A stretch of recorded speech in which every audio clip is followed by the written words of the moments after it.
يا أيتها النفس المطمئنة ارجعي إلى ربك راضية مرضية فادخلي في عبادي وادخلي جنتي.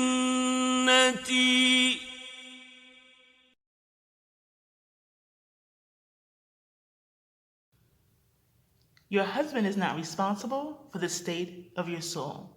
Assalamu alaikum wa rahmatullahi wa barakatuh, dear sister. I want to share a quick reminder about something that I see so often in my coaching and mentoring of Muslim women. Of course, we all know that الرجال قوامون على النساء. Men are the maintainers and the protectors of women. But what I find so often is that we can tend to expect too much of our men, whether it's our husbands or our fathers or our sons if they're grown.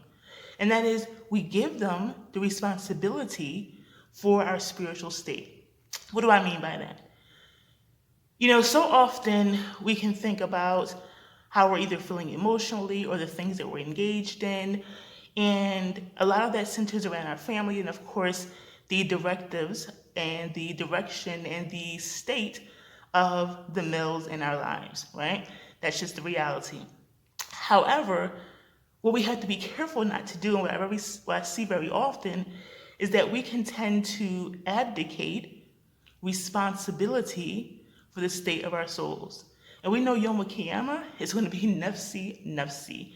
Every soul is going to be saying, I'm worried about myself. I'm worried about myself. Even the NBA, subhanAllah. Everyone will be worried about themselves. And on that day, we will not have anyone to take responsibility for our actions or the state of our souls. So what does that mean?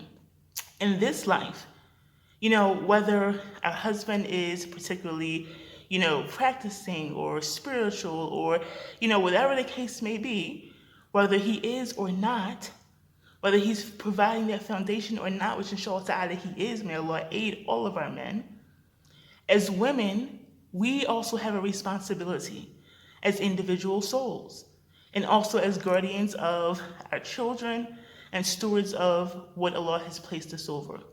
So I want to just remind sisters that no matter what situation that you're in, and this can often come up too, subhanAllah, in situations where there may have been some difficulty in a relationship, right? Whether it's a relationship with the father, a relationship with the husband, and the emotional toll of that relationship or the restrictions of that relationship can cause, a woman to, it can cause an effect on her spiritual state. And in those cases, you have to fight. You have to fight for the state of your soul. You have to fight for your connection to your Lord, because that is the thing that will pull you through. That is truly the thing that will pull you through. So as women, right, men or women, we are all individual souls and we are walking this path of life together, inshallah ta'ala, walking towards Allah's pleasure and his eventual abode in Jannah. But we each have to take responsibility. We each have to take firm responsibility for our own souls. Really focusing on your connection to your Lord, your spiritual practices and tarbiyah, your Islamic education, your emotional regulation, right? Because sometimes we can, get into a situation where we are blaming others, whether it's the men in our lives or our situations or circumstances, for our lack of emotional control or our actions, right? So we have to really take ownership and responsibility for our cultivation, our inner and outer cultivation. And hopefully we have people, men, friends, sister friends in our lives who are supporting us in that. But we cannot say that I didn't progress spiritually because my husband wasn't practicing. Or I didn't take time out to connect with my Lord because this person or that person wasn't supportive. Or they didn't do it first. Or they felt that this, certain level was enough. We all know within ourselves, right? Our fitra, that light within us that is connected to the light of Allah subhanahu wa ta'ala, it knows when we're living at our highest potential and when we're not. It knows when we're spiritually congruent and when we're not.